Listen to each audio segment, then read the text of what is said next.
अस्सलामुअलैकुम। मेरा नाम सैयद वकार हुसैन शाह है और मैं आपको अपने यूट्यूब चैनल वकार वेल विशर में खुशामदीद कहता हूँ। अपनी क्लास का आगाज़ हदीस करीम से करते हैं। रसूलुल्लाह सल्लल्लाहु अलैहि वसल्लम ने अरशाद फरमाया, अपने भाई की मदद करो, वो जालिम हो या मज़लूम। एक आदमी ने अर्ज़ की, अल्लाह के रसूल, अगर वो मज़लूम हो तब तो उसकी मदद करूं, लेकिन जब वो जालिम हो तो उसकी मदद कैसे करूं। आप सल्लल्लाहु अलैहि वसल्लम ने इरशाद फरमाया, तुम उसको जुल्म से रोको, यही उसकी मदद है। प्यारे बच्चों, आज की क्लास में हम क्लास 9 चैप्टर नंबर 3 एक्सरसाइज 3.1 के क्वेश्चन नंबर 1 को डिटेल से सॉल्व करेंगे। तो वीडियो को शुरू करने से पहले हमें कमेंट सेक्शन में लाजमी बताएं कि आप हमारी वीडियो को किस एरिया से देख रहे हैं और आपके स्कूल में पढ़ते हैं। तो चलते हैं अपने क्वेश्चन की जानिब। Question number 1, shade A union B intersection C, A intersection B union C, A union B union C, A intersection B intersection C using the following Venn diagram. इस क्वेश्चन में हमें 4 डायग्राम दी गई हैं और हमें कहा जा रहा है कि उन 4 डायग्राम को 1 बाय 1 हमने इन क्वेश्चन को सॉल्व करना है। तो इस क्वेश्चन को सॉल्व करने से पहले हमारे पास कुछ कंसेप्ट हैं, पहले हम कंसेप्ट को डिस्कस करते हैं और फिर 1 बाय 1 हम आगे चलते हैं। तो चलते हैं अपने कंसेप्ट की जानिब। आपके पास एक कंसेप्ट होता है यूनिवर्सल सेट। यूनिवर्सल सेट को आप यूं समझ लें कि आपके पास set of all real numbers होता है, set of all real numbers, और इसको हम मोस्टली क्या करते हैं, यू से रिप्रेजेंट करते हैं। और आपने यू याद रखना है कि जो यू है वो आपके पास यूनिवर्सल सेट होता है, यानी अगर हमारे पास ये एक सेट को रिप्रेजेंट कर रहे हैं तो उसके अंदर हमारे पास जो ये यू होता है इसको हम यू फॉर यूनिवर्सल सेट के साथ क्या करते हैं, रिप्रेजेंट करते हैं। फिर नेक्स्ट कंसेप्ट आपके पास एक होता है यूनियन का। अब इस यूनियन से क्या चीज़ मुराद होती है, जब हम इसको यूं लिखते हैं तो ये याद रख लें कि आपने set of all elements from 1 to n, 1 to n से मुराद यहाँ पे क्या है, मैं इसकी थोड़ी सी एग्जांपल से इसको समझाता हूँ। फॉर एग्जांपल मैं कहता हूँ कि आपके पास जो ए एलिमेंट है वो आपके पास है 1 2, और जो आपके पास बी है वो आपके पास है 3 और 4। तो अगर हमने निकालना हो ए यूनियन बी, तो ए यूनियन बी में आपने ये करना होता है कि हम सारी वैल्यू लिखते हैं छोटी से बड़ी की जानिब। तो अगर हम ए यूनियन बी लिखेंगे तो 1 2 तरतीब से लिखेंगे 1 2 3 और 4। तो ये कंसेप्ट आपके पास होता है यूनियन का। फिर नेक्स्ट अगर हम जाते हैं इंटरसेक्शन का, तो इंटरसेक्शन में आपने ये चीज़ याद रखनी है कि इंटरसेक्शन में हम सिर्फ वो चीज़ लिखते हैं जो आपके पास कॉमन होती है। ये इंटरसेक्शन के लिए इस्तेमाल करते हैं सिंबल को, और इसको हम किसके लिए याद रखते हैं, याद रख लें कि हम जो कॉमन चीज़ें होती हैं वो लिखते हैं। इसमें अगर एग्जांपल ले लेते हैं, ए आपके पास है 1 2 3, और अगर आपके बी आपके पास है 3 और 4। अगर मैं इसको इंटरसेक्शन की फॉर्म में लिखूंगा तो ये आपके पास आ जाएगा ए इंटरसेक्शन बी। तो अगर मैं इसको इंटरसेक्शन की फॉर्म में लिखूंगा तो सिर्फ आपके पास जो 3 होगा वो इंटरसेक्शन आ जाएगा। अच्छा, मैं अगर आपको उसका थोड़ा यूनियन का डायग्राम के थ्रू भी समझा देता हूँ। सपोज करें कि ये अगर आपके पास ये ए है और ये आपके पास बी है। अगर हमने ए यूनियन बी को शेड करना होगा तो फिर आपने ये याद रखना है कि इसका मतलब ये है कि ए और बी के जितने भी एलिमेंट्स हैं वो सारे शेड हो जाएंगे। ये सारा आपके पास जो शेड हो रहा होगा ये आपके पास ए यूनियन बी का कंसेप्ट है। लेकिन इसी के ऑपोजिट अगर हमने एक और, जैसे हमने ए इंटरसेक्शन बी का है, अब ये आपके पास ए है और ये आपके पास बी है। अगर हम यहाँ पे इंटरसेक्शन को रिप्रेजेंट करें ए इंटरसेक्शन बी, तो अब आपने ये चीज़ याद रखनी है कि इंटरसेक्शन का मतलब आपके पास होता है कॉमन। तो अब आप देख सकते हैं, अगर आप देखा जाए तो ये बाउंड्री ए की है और ये वाली बाउंड्री बी की है। तो अगर आप सिर्फ कॉमन जगह देखें तो सिर्फ आपके पास ये वाली ऐसी जगह है जो दोनों में आ रही है, ए में भी और बी में भी। इसका मतलब सिर्फ ये वाला जो एरिया है ये आपके पास ए इंटरसेक्शन बी को रिप्रेजेंट कर रहा है। तो चलते हैं आगे। नेक्स्ट आपके पास एक कंसेप्ट होता है डिसजॉइंट्स का। डिसजॉइंट को आप यूँ समझ लेंगे, अगर आपके पास ए की वैल्यू है 1 2 और बी की वैल्यू है 3 और 4, तो अगर हमने ए और बी को अलग से शेड करना हो तो अगर मैं इसको अलग से एक डायग्राम बनाऊं, फॉर एग्जांपल अगर आपके पास ये यू यूनिवर्सल सेट है तो यहाँ पे ये जो ए होगा और ये जो बी होंगे ये डिसजॉइंट होंगे, क्योंकि ए और बी का कोई भी ऐसा एलिमेंट नहीं है जो एक दूसरे के साथ मैच कर रहा हो। तो जब इस तरह का केस हो जाए तो इस तरह के सेट को हम बोलते हैं कि ये आपके पास डिसजॉइंट सेट है। ओवरलैपिंग का कंसेप्ट आपके पास ये होता है, फॉर एग्जांपल जैसे मैं कहता हूँ कि ए आपके पास है 1 2 3 और बी आपके पास मैं कहता हूँ 3 4 और 5। तो अब ओवरलैपिंग का अगर आपने कंसेप्ट समझना हो तो आप ये देख सकते हैं आपके पास ये वाला एक ऐसा एलिमेंट है जो दोनों में पाया जाता है। तो अगर मैं इसको डायग्राम की मदद से रिप्रेजेंट करूँगा तो ये आपके पास यूनिवर्सल सेट है, ये आपके पास आ जाएगा ए और यहाँ पे ये आपके पास आ जाएगा बी। यहाँ पे ये दोनों में जो ओवरलैप हो रहा है तो इसका मतलब ये जो 3 होगा ये आपके पास इस जगह पे आएगा, यानी वो ए में भी आ जाएगा और वो बी में भी आ जाएगा। फिर समटाइम हमारे पास कुछ सिनेरियोज ऐसे भी आते हैं जिसमें हमारे पास एक सबसेट का कंसेप्ट होता है।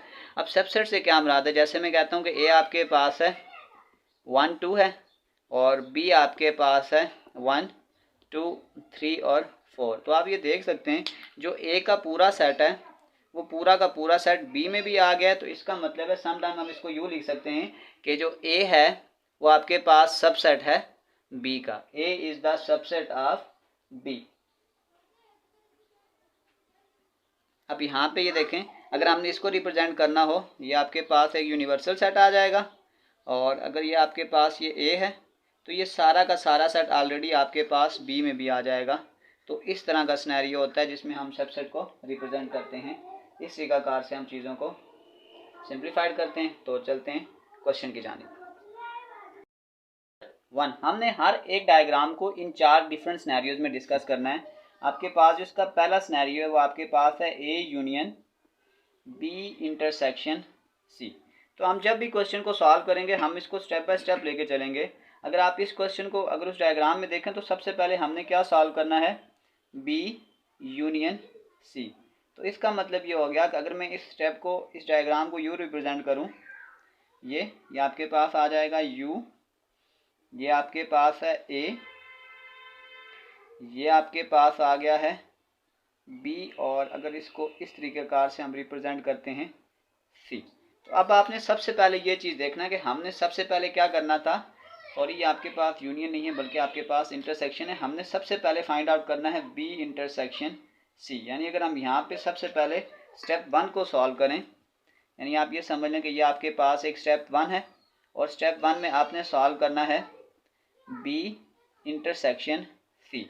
तो इंटरसेक्शन में मैंने आपको पहले ये चीज़ बताई थी कि आप जब इंटरसेक्शन को सॉल्व करें तो आपने ये चीज़ याद रखना है कि हमने उसमें से सिर्फ कॉमन एरिया देखना है। तो आप ये देखें ये आपके पास बी है और ये वाला सारा आपके पास सी है। तो अगर आप इसमें देखेंगे तो हम सिर्फ इस एरिया को शेड करेंगे ये।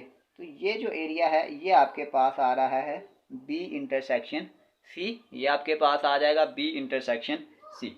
इसी को जब हम स्टेप 2 में लेके जाएंगे, नेक्स्ट स्टेप में जब लेके जाएंगे स्टेप 2 में आप ये देखें आपके पास बी इंटरसेक्शन सी हम निकाल चुके हैं, बी इंटरसेक्शन सी हम निकाल चुके हैं। अब आपने इसके साथ ए को यूनियन करना है। जब हम यूनियन करते हैं तो चीज़ों को ऐड करते हैं और सारी चीज़ों को इकट्ठा करके लिखते हैं। अगर अब मैं इसको दोबारा से रिप्रेजेंट करने की कोशिश करूं, ये यू है, ये आपके पास ए है, ये आपके पास बी है और नेक्स्ट आपके पास ये आ जाएगा सी। तो पहला स्टेप अगर हम दोबारा यहाँ रिपीट करें तो ये शेड तो पहले से ऑलरेडी हुआ हुआ है, ये आपके पास आ गया था बी इंटरसेक्शन सी। अब इस बी इंटरसेक्शन सी के साथ हमने ए को भी शेड करना है और ए को पूरा हमने शेड करना है। तो फिर अब आपने याद रखना है कि ये वाला एरिया भी क्या हो जाएगा, पूरा का पूरा शेड हो जाएगा ये। तो ये आपके पास फर्दर एक स्टेप और हो जाएगा, ये आपके पास स्टेप 2। स्टेप 1 में आपने सिर्फ इसको शेड किया था और स्टेप 2 में हमने इसको यूनियन के साथ भी शेड कर लिया है। हमारे पास जो फाइनल आंसर आ जाएगा ये हमारे डायग्राम हो जाएगी फाइनल आंसर की। तो चलते हैं इसके पार्ट नंबर 2 की जानिब। 2, अब इसी डायग्राम में हमने इसको इस सिनेरियो में डिस्कस करना है, A intersection B union C. तो सबसे पहले अगर हम यहाँ पे इसका स्टेप 1 सॉल्व करते हैं, डायग्राम यही होगी, डायग्राम हम चेंज नहीं करेंगे। ये यू आ गया, ये आपके पास आ जाएगा ए, ये आपके पास आ जाएगा बी और ये आपके पास आ जाएगा सी। अब सबसे पहले अब अगर इस स्टेप 1 को हम सॉल्व करते हैं स्टेप 1 के साथ, तो वो आपके पास आ जाएगा बी यूनियन सी। अगर हम बी यूनियन सी को सॉल्व करेंगे तो इसका मतलब है ये आपके पास बी है और ये वाली बाउंड्री आपके पास सी है। तो यूनियन में हम ये वाली सारी वैल्यू को क्या कर देंगे, शेड कर देंगे। ये आपके पास आ गया है बी यूनियन सी।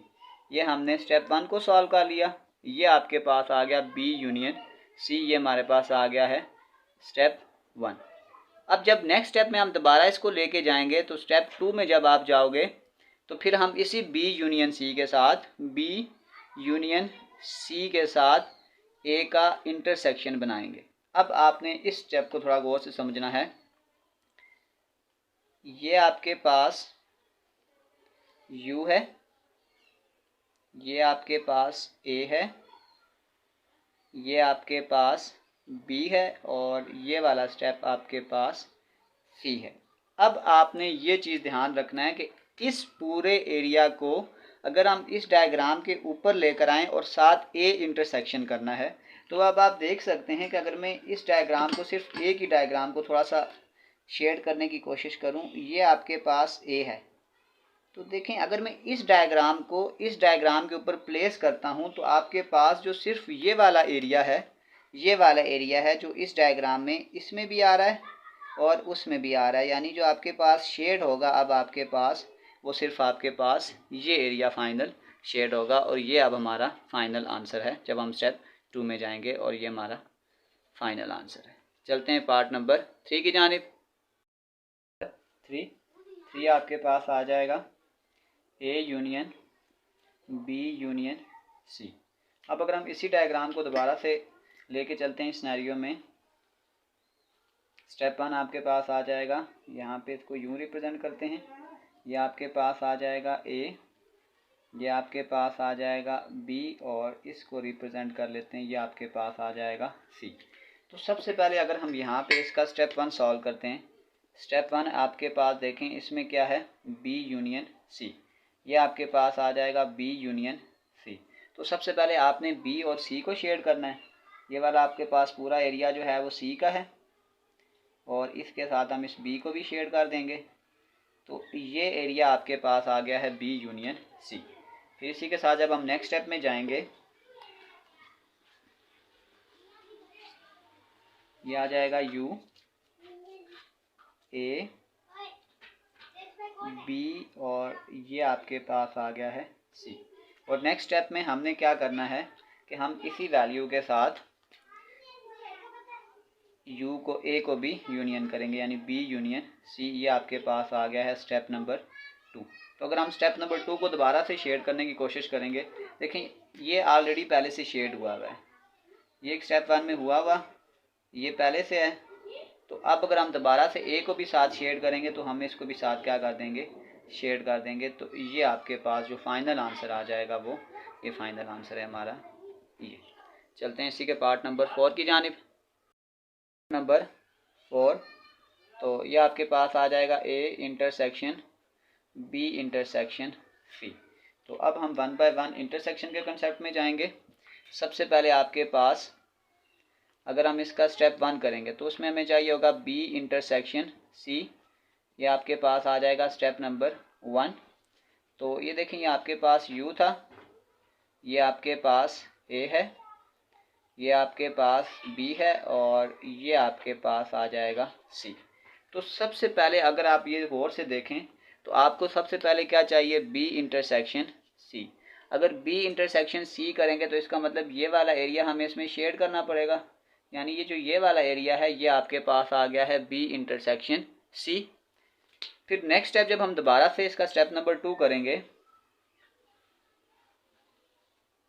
तो ये आपके पास यू है, ये आपके पास ए है, ये आपके पास बी है और ये वाला आपके पास आ जाएगा सी। अब यहाँ पे आपने थोड़ा सा ध्यान रखना है, A intersection B intersection C. अब अगर आप डायग्राम पे थोड़ा सा गौर करें तो अब देखें ये वाला एरिया जो है इसमें ए यहाँ पर है। अब इस ए में तो कोई भी ऐसा एरिया नहीं है जो ये एरिया ए का नहीं है, तो इसका मतलब है कि इसका जो फाइनल आंसर होगा वो हम लिखेंगे नो एरिया शेडेड। रीज़न भी लिखते हैं बिकॉज के नो कॉमन पॉइंट्स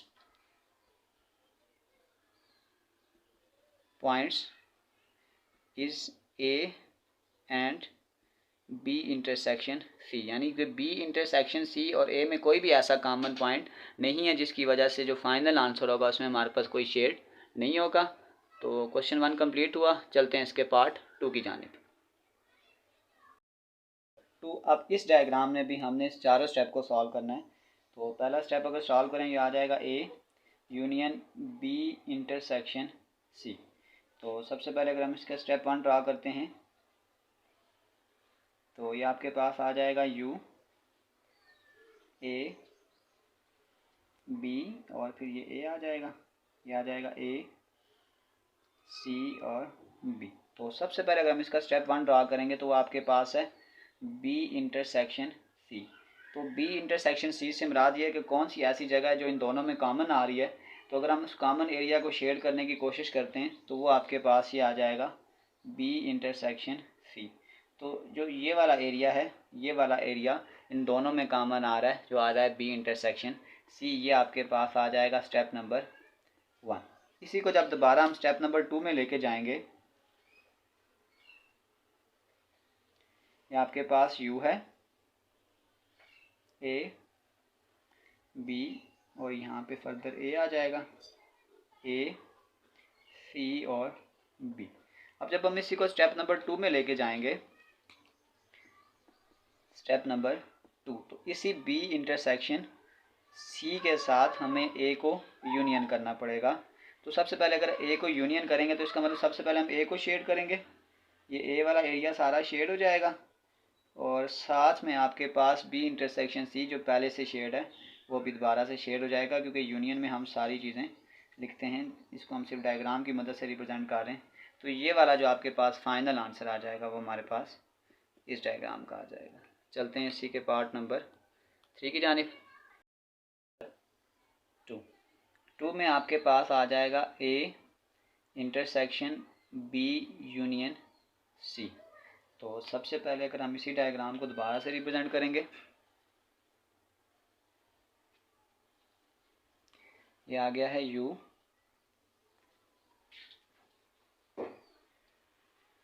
ये आ गया ए, ये आ गया सी और ये आ गया बी। देखिए सबसे पहले हमने इस स्टेप में जो ड्रा करना है वो आ जाएगा बी यूनियन सी। तो बी यूनियन सी से मुराद तो ये है कि बी और सी का जितना भी एरिया है उस सारे एरिया को शेड कर दें। तो सबसे पहले अगर हम सी को ऐड करते हैं तो ये सी में ना ए भी आ जाएगा, क्योंकि ये जो ए वाला है ये सबसेट है। तो अगर हम सिर्फ सी को शेड करेंगे तो ये ए बी सी में आ जाएगा। इसका मतलब ये होगा कि यहाँ तक तो आपके पास जो स्टेप आ गया वो आ गया बी यूनियन सी, ये आपके पास आ जाएगा स्टेप नंबर 1। तो 12 से इसी स्टेप को जब हम आगे फर्दर लेके चलेंगे, ये आ गया है यू ए सी और बी। अब इसी स्टेप में अगर हम एक स्टेप आगे और जाएंगे, स्टेप नंबर 2 में, स्टेप नंबर 2, तो वो आपके पास आ जाएगा A intersection B union C. अब बी यूनियन सी में अब ए को इंटरसेक्शन देखना है, तो इंटरसेक्शन का मतलब है कॉमन। अगर इसी डायग्राम को दोबारा हम इस ए पे प्लेस करेंगे तो इसका मतलब सिर्फ ए वाला एरिया ऐसा है जो इसमें भी आ रहा है और उसमें भी आ रहा है। इसका मतलब जो नेक्स्ट हमारे पास फाइनल जो अब शेड रीजन होगा, जब हम इसको भी साथ मिलाएंगे तो आपके पास जो फाइनल शेडिंग होनी चाहिए वो सिर्फ एक ही होनी चाहिए, क्योंकि इंटरसेक्शन में सिर्फ ये वाला एरिया ऐसा है जो इस वाली डायग्राम में भी आ रहा है और ये हमारे पास इसका जो फाइनल शेड होगा वो फाइनल आंसर है। चलते हैं इसके पार्ट 3 की जानिब। 3, ये आपके पास आ जाएगा A union B union C. तो सबसे पहले इसी डायग्राम को दोबारा से रिप्रेजेंट करेंगे, ये आ गया है यू, ये आपके पास है ए, ये आपके पास है सी और ये आपके पास आ गया बी। स्टेप नंबर 1 आपके पास है ए यूनियन बी, यानी हमने ए और बी के यूनियन को शेड करना है। तो इसका मतलब है जब यूनियन करते हैं तो इसका मतलब ए के भी एलिमेंट सारे आ जाएंगे और बी के भी। ये देखिए ये बी भी आ गया इसके साथ और ये साथ ए भी आ जाएगा ये। तो ये आपके पास अभी हमने शेड किया ए यूनियन बी। ये आपके पास इसका स्टेप नंबर 1 है। Step number 1। जब नेक्स्ट स्टेप में जाएंगे, ये यू है, ए, बी और सी, और जब इसके साथ दोबारा से हम क्या करेंगे, इस ए यूनियन बी के साथ सी का भी क्या कर देंगे, यूनियन कर देंगे। तो इसका मतलब है जो अब सी वाला एरिया है वो भी सारा शेड हो जाएगा।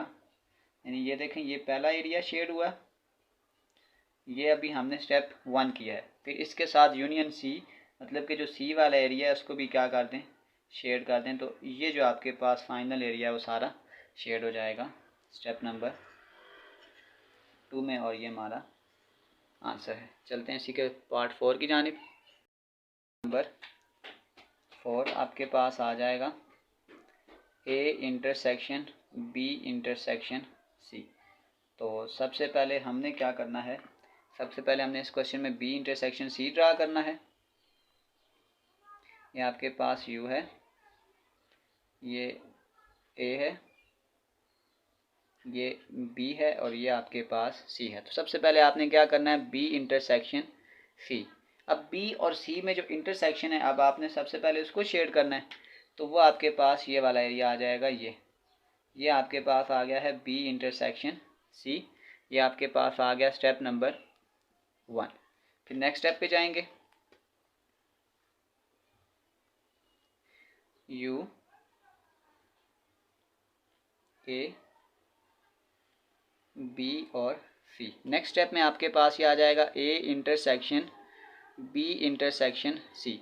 अब आप ये देख सकते हैं कि अगर इस एरिया को इस ए के साथ मैच करें तो ये ए वाला एरिया इसके साथ कोई भी कॉमन नहीं आ रहा, यानी ये वाला एरिया उस एरिया में शेड नहीं हो रहा। तो इसका मतलब है no area shaded, no area shaded, क्योंकि इनमें कोई भी जो एरिया है वो कॉमन नहीं आ रहा। तो चलते हैं क्वेश्चन नंबर 3 की जानिब। 3 फिर उसी चार्ट क्वेश्चन को हम इसमें ड्रॉ करेंगे।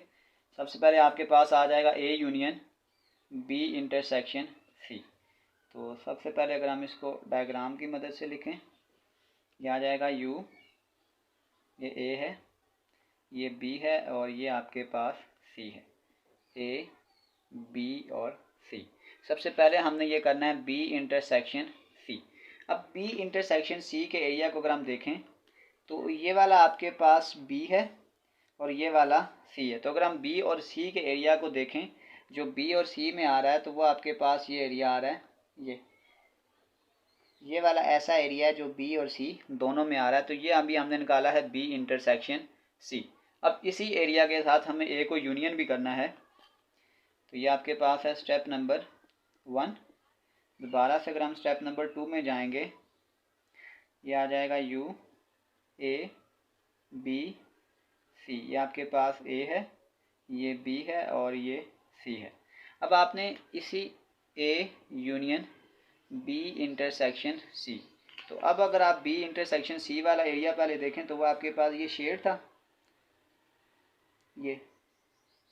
अब इसी एरिया के साथ ए वाला एरिया भी क्या कर दें, ऐड कर दें। तो ये वाला सारा एरिया आपके पास क्या था, ए था। तो इसका मतलब ये वाला एरिया भी अब आपके पास सारा जो होगा वो क्या हो जाएगा, शेड हो जाएगा, ये। तो ये आपके पास जो एरिया है वो आपके पास फाइनल शेड हो चुका है। तो चलते हैं इसके पार्ट 2 की जानिब। स्टेप नंबर 2 है इसका, स्टेप नंबर 2। इसी का अगर आप पार्ट नंबर 2 देखेंगे तो वो आपके पास है A intersection B union C. तो अब अगर हम इसको डायग्राम की मदद में लेके जाएं तो ये आपके पास ये यू है, ये आपके पास ए है, ये बी है और ये आपके पास सी है, ए बी और सी। सबसे पहले देखें हमने क्या करना है, बी यूनियन सी। अब आपने क्या करना है, बी और सी को सबसे पहले शेड करना है। तो ये वाला देखें सारा एरिया आपके पास बी का है और ये वाला सारा एरिया आपके पास सी का है। तो हमने सबसे पहले क्या कर दिया, बी और सी को आपस में शेड कर दिया है। अब अगले स्टेप में दोबारा से हम इसी क्वेश्चन के साथ ए का इंटरसेक्शन करेंगे। ये यू है, ए बी सी। ये आपके पास ए है, ये बी है और ये सी है। अब इसी क्वेश्चन में A intersection B union C, ये आपके पास आ जाएगा स्टेप नंबर 2। ये आपके पास है स्टेप नंबर 1। अब इसी क्वेश्चन के साथ इस डायग्राम को दोबारा से अगर मैं यहाँ पे प्लेस करता हूँ, तो अगर हम इंटरसेक्शन की बात करते हैं तो अब आपके पास सिर्फ ये वाला जो एरिया है ना, ये वाला एरिया, यानी ये और ये वाला एरिया, इसमें जो है वो सारा शेड होगा, क्योंकि हमें सिर्फ इंटरसेक्शन वाला एरिया शेड करना है। तो ये एरिया आपके पास ऐसा है जो फाइनल अब आपके पास शेड होगा, जो आपके पास फाइनल आंसर है A intersection B union C का। चलते हैं इसी के थर्ड पार्ट की जानिब। नंबर थर्ड आपके पास है A union B union C. तो अब अगर हम इसको डायग्राम की मदद से रिप्रेजेंट करेंगे, ये यू है, ए बी और सी, ये ए है, ये बी है और ये आपके पास सी है। अगर हम इसका स्टेप नंबर 1 यानी कि ए यूनियन बी करते हैं सबसे पहले स्टेप नंबर 1, तो इसका मतलब ये हो गया कि ए और बी को हमने शेड करना है। तो ये देखें, ये वाली पूरी बाउंड्री आपके पास ए की है और ये वाली पूरी बाउंड्री आपके पास बी की है। तो यूनियन में ये सारा शेड हो जाएगा आपके पास, ये सारा शेड हो जाएगा। तो ये आपके पास स्टेप नंबर 1 आ गया। दोबारा से जब हम इसका स्टेप नंबर 2 पे जाएंगे, ये यू है, ए बी सी, ये ए है, ये बी है और ये सी है।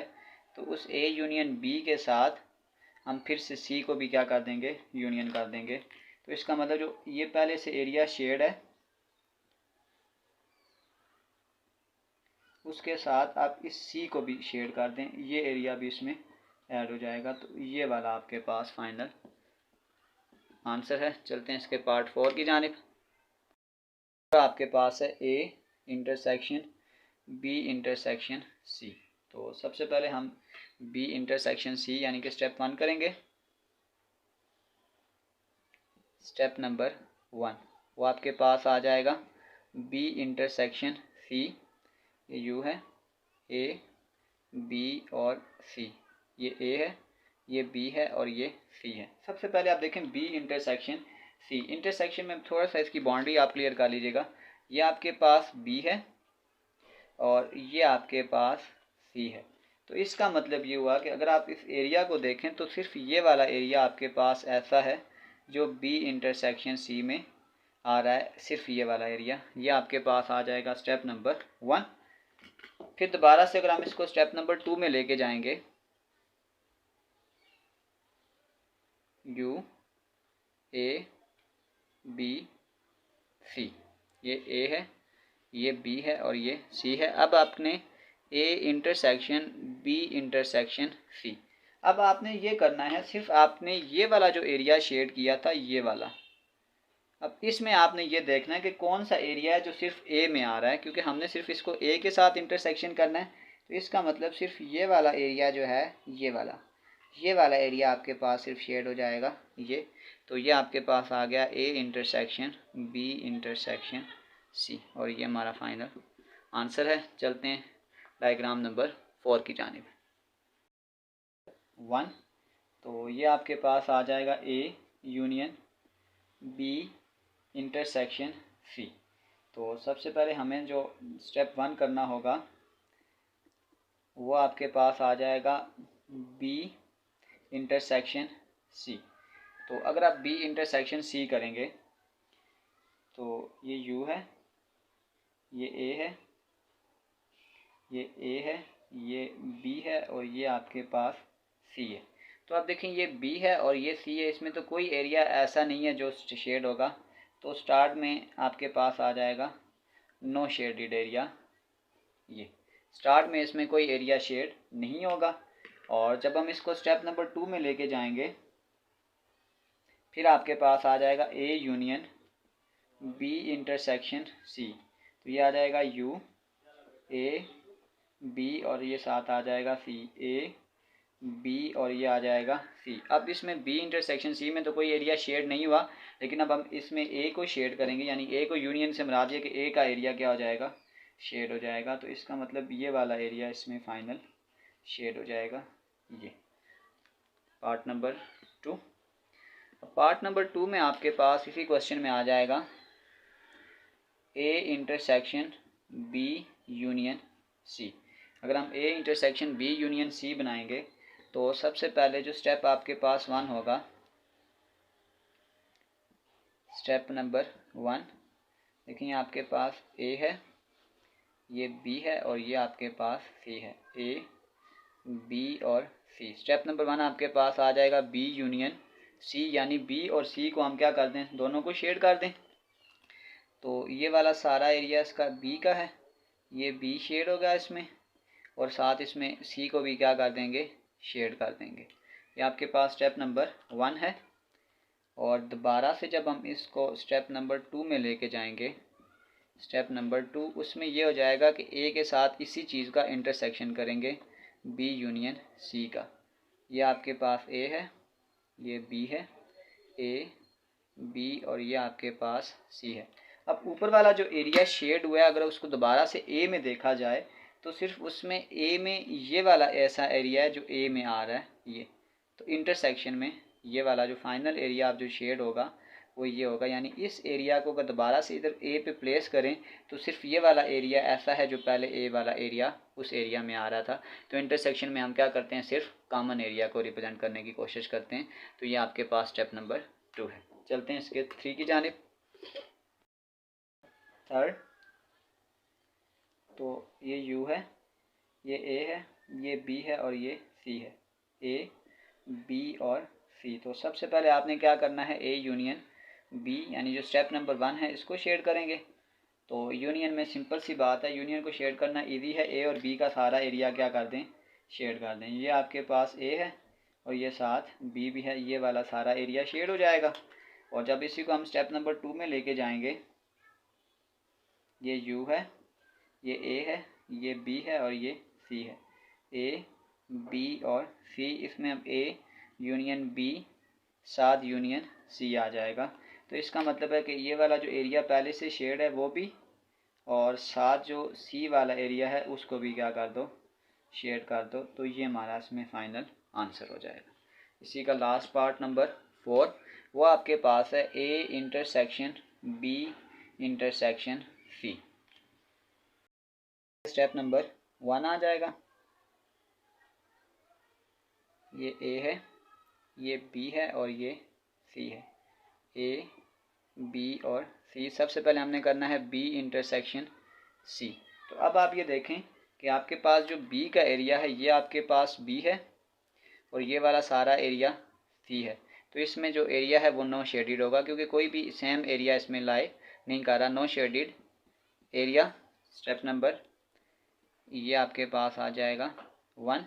तो चलते हैं स्टेप नंबर 2 की जानिब। जब हम स्टेप नंबर 2 सॉल्व करेंगे तो ये आ जाएगा U A B C, A B और सी। इसी एरिया के साथ ए को भी इंटरसेक्शन कर दें, बी इंटरसेक्शन सी। तो पहले भी कोई एरिया शेड नहीं हुआ, अब ऐसा एरिया नहीं है कि उसमें वो शेड हुआ हो। यानी जब बी इंटरसेक्शन सी में कोई एरिया शेड नहीं था, तो अगर हम उसको ए के साथ भी कॉमन करने की कोशिश करेंगे तो इसमें भी कोई एरिया शेड नहीं होगा। तो हम ये कहेंगे नो शेडिड एरिया।